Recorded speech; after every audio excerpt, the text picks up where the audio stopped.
Саламатсыздарбы?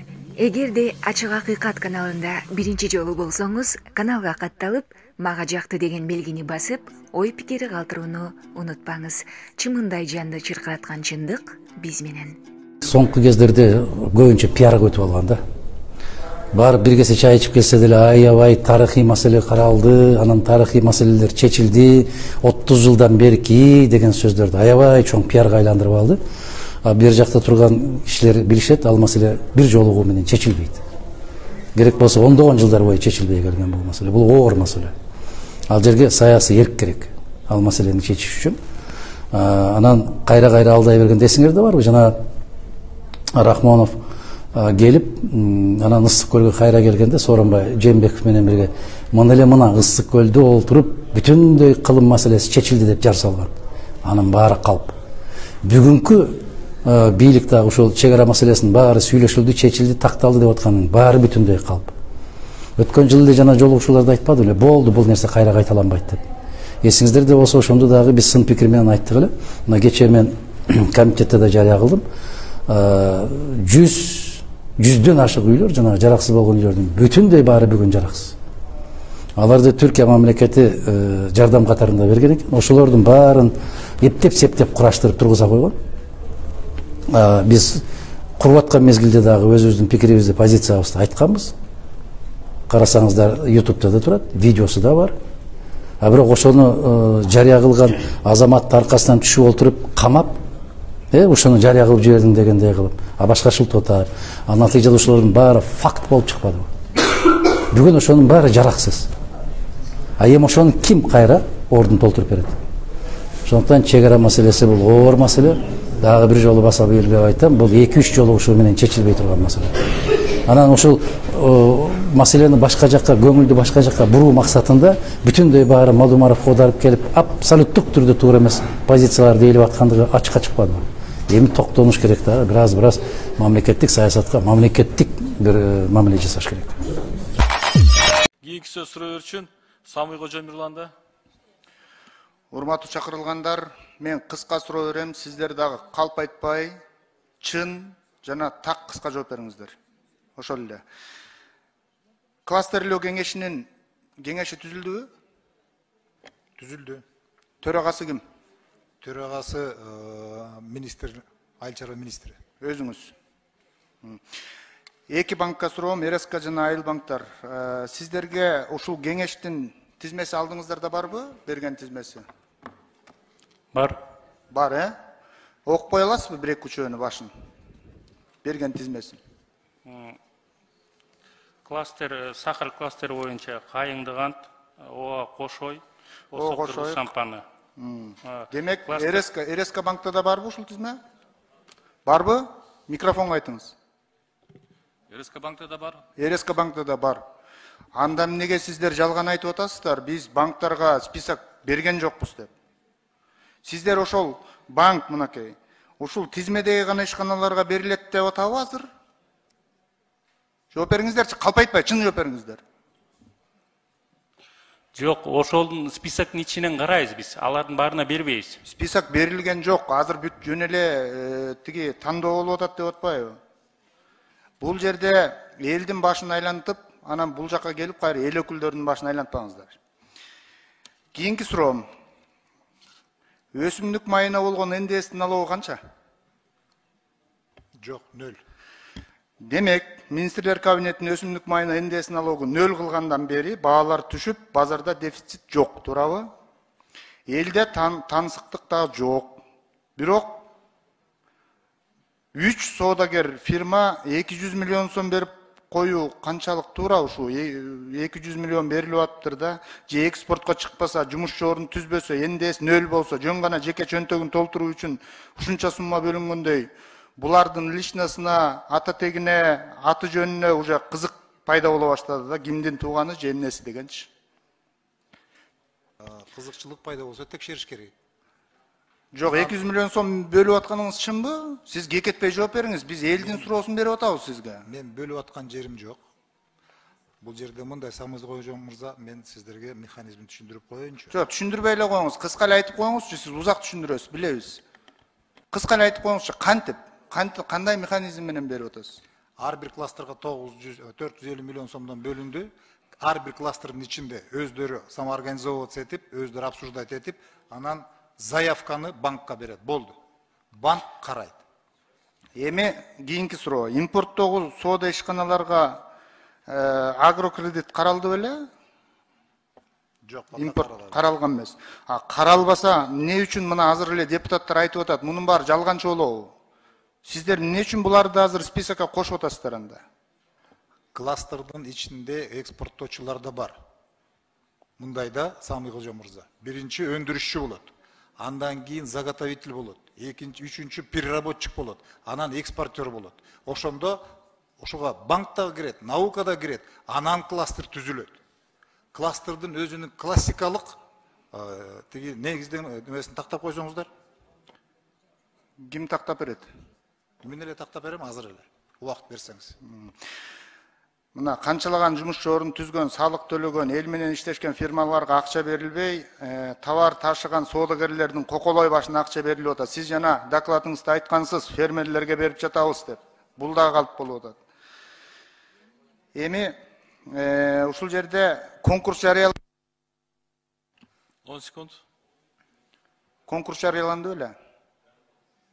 Жалпы маалымат жетти беле дыйкандарга, өндүрүүчүлөргө? Массалык маалымат каражаттары аркылуу биринчиси. Экинчиси февраль айында Чүйдө, Ысык көлдө, Ошто ошол жерлерде элдерге маалымат жеткизүүгө атайын топтор барып жумуш кылды. Экинчиси, үчүнчүсү министрликтин сайтында ачыктан ачык барлык жоболордун баары көрсөтүлүп турат. Контактный телефондор, электрондук почталар баары турат. Бал кластери киргенби? Бал кластери жок. Неге жок бал кластери? Кыргызстанды эл аралык рынокто таанытып жүргөн бал кластери кирбейт. Бизде 9 стратегиялык продуктка ориентир кылып, ошону камсыз кылыш үчүн 9 кластер түзүлүп атат. Бул биринчи кадамдар. Кийин балык дагы, бал дагы кирет, башкасы дагы кирет. Кыргызстандагы эл аралык рынокто таанытып жүргөн бал кластери кирбегендиги өтө чоң көйгөй. Эң көп экспорт болгон фасол жөнүндө сөз болбогону бул өтө чоң осолдук. Биз бүгүнкү күндө жаап жашыруу, жең ичинен жемей, жең ичинен курттамай, оорулар менен оорудан айыкмайынча эч качан жылыш болбойт. Биз ушул депутаттардын айтып аткан сөздөрүнүн баары көчөдөн алынган жок. Мына тастыктап берип атат. Эки банктын өкүлдөрү, орун басарлары бизге список келди деп атат. Ошол списоктун негизинде бериле турган болот демек. Бул жерде деле жөн эле сөз болгон жок. Буйдалап сөздү буруп, анан жөн эле жалган маалымат менен элдин дагы, эл өкүлдөрүнүн да башын айлантпаңыздар. Экинчи нерсе, жайыт тепсенди да калып атат. Урматтуу жайыт комитетинин төрагасы. Жанагы эндик деген чөп бар, билесизби, тамыр. Ошол эндикти казып алуу үчүн азыр шаарда иштеген строителдер, жигиттер айылга барып, бир айылдан 30-тан 40-тан машина чыгып, жайытты кыйма-чыйма тебелеп атат. Эмне үчүн жайыт каралбайт? Жайыт маселеси өтө оор. Мына азыр эл жайытка чыгат. Ушул маселелерди көзөмөлгө алсаңыздар. Эндик деген тамыр былтыр сатылган, аны баарыңыздар билесиздер. Быйыл дагы ошол аябай чоң көйгөй жаратат. Эртең биз жайыттарыбызды өтө оор абалга алып келип алабыз. Рахмат. Саламатсыздар, урматтуу радиочулар, кутмандуу күнүңүздөр менен парламент радиосунун күндүн тартибинде программасы болууда. Коомчулукта резонанс жаратып жаткан пенсиялык курак боюнча маселеде депутаттардын пикири кандай? Бул багытта сөз кезегин Жогорку Кеңешке Бүтүн Кыргызстан фракциясынан депутат Исхак Масалиевге узатып отурабыз. Исхак Абсаматович, студияга кош келдиңиз. Ушул жаш курак өзгөчөлүктөрү боюнча пенсиялык маселеде сиздин көз карашыңыз? Бул туура эмес сунуштама, азырынча сунуштама болуп атат да. Советтик мезгилде аял заты 55 жашында пенсияга чыгарылган болсо, барып азыр 58 жашка көтөргөн. Эми азыр 60 жаштан чыксын деген сунуш берип атат да. Болгондо деле мындай өтө өкүнүчтүү негиздеме берип атат да. Аялдар иштейт экен, көп жашайт экен, эмгектүү экен, өмүрү узак экен деп сөздөр бул таптакыр мындай акыл эске сый келбеген сөздөр да. Мен карашабын, бул туура эмес чечим деп атам. Бул өкмөттүн алсыздыгы деген сөз да. Демек, эгерде өкмөт өзүбүздүн жарандарыбызга татыктуу жашоого шарт түзүп бере албаса, анда пенсияны жогорулатып койсок, ошондо иштей берсин, пенсия албай калсын. Ошондой ошол эле багытта кошумча сунуш болду го. Пенсия алган киши айлыкты албаш керек, же айлыкты алыш керек, же пенсияны алыш керек. Демек, бизге жанагы көп кишилер, врачтар стажы менен пенсияга чыккандан кийин анан иштегенде ушу 4-5 миң сом кошулат эле. Эми ошонун бирөөсүнө алып коюлду деп атат. Бул таптакыр өкмөттүн мындай алсыздыгы, түшүнбөстүгү деп белгилейм да. Ошол эле мугалимдер төлөп жаткан социалдык фонддо каражат канчалык деңгээлде алардын керектөөсүнө жетет деп ойлойсуз? Биринчиден, өкмөт консолидированный бюджет деп соцфонддун акчасын өзүнө кошуп алган. Бул 60 миллиард сомдон ашык. Эч ким аларга укук берген эмес андай. Бул сиздин, менин берген акчалардын тобу да, ошондуктан эч ким бере албайт. Анан сиз айткандай туптуура айтып атасыз, көпчүлүк учурда 80 миң мугалим болсо, алар пенсияны оформить этип, бир аз эмгектенип атат да, аларга кошумча болот. Эгерде булар сунушу ишке аша турган болсо, анда быйылкы апрелдеги айлык көтөрүү жокко чыгып кетет да.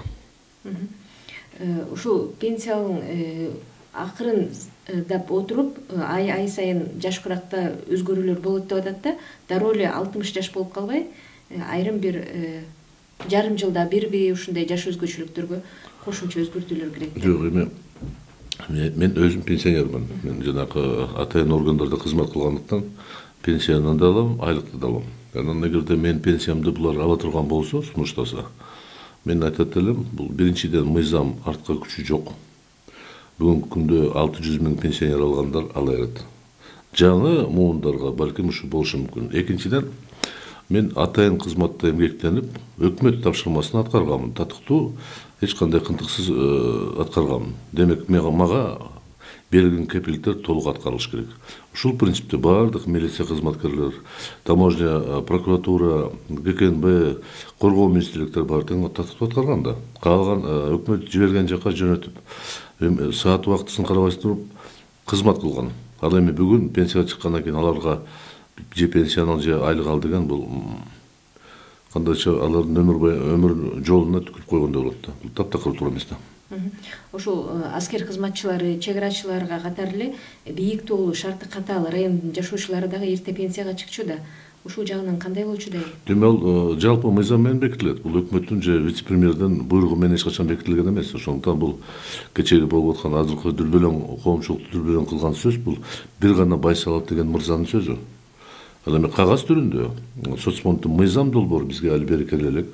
Ошондуктан бир аз биз алдын ала эскертип атабыз, токтоткула, барбагыла. Эгер келип калса, мен ишенемин, биздин кесиптештерибиз колдобойт аны.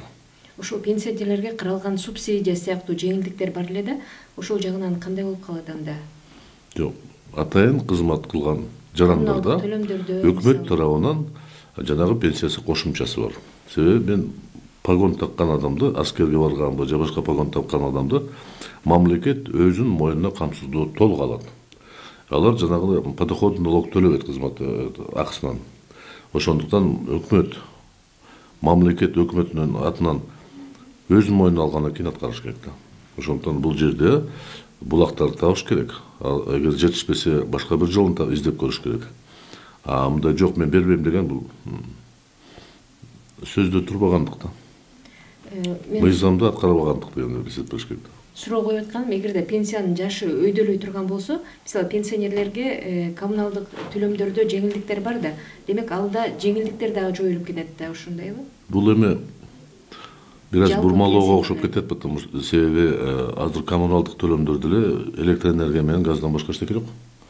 Электроэнергияны каалайсызбы, автомат менен өчүрүп коет экен да. Анан ал жерде төмөндөтө албайт. Энергостанциянын, электрический станциялардын чыгашаны бирөө жабыш керек. Айырмасы эмне? Өкмөт жабыш керек болот анда. Бул жерде алданбаш керек. Илгери ал мамлекет толугу менен бир тыйынга чейин топтогондо ошондой жол жеңилдик берет, азыр жеңилдик бербейт. Салыктан бошотобуз деп айтып коет, бизде 70-80% салыктан коркпойт, себеби салыкты төлөй албайт. Жок, төлөй турган негизи жок да. Бир гана айлыгынан, эмгек акысынан жанагы доход салыгын төлөйт, башка салык жок бизде. Ошондуктан жана сиз айткандай коммуналдык жеңилдик, кандай бир төлөмдөрдү азайтуу бул деле мындай биринчи жакшы көрүнгөн менен чындыгын айтканда бул алынган, кемейтилген каражатка караганда бир топ азыраак болуп калат да. Бурмалоо деп мындай көз боек деп койсок болот да. Рахмат, анда атайын студияга келип бергениңиз үчүн. Урматтуу радиочулар, сиздер Парламент радиосунун күндүн тартибинде программасынын бул жолку чыгарылышында пенсиялык реформа саясатында депутат Исхак Масалиевдин көз карашы менен тааныш болдуңуздар. Саламатта калыңыздар.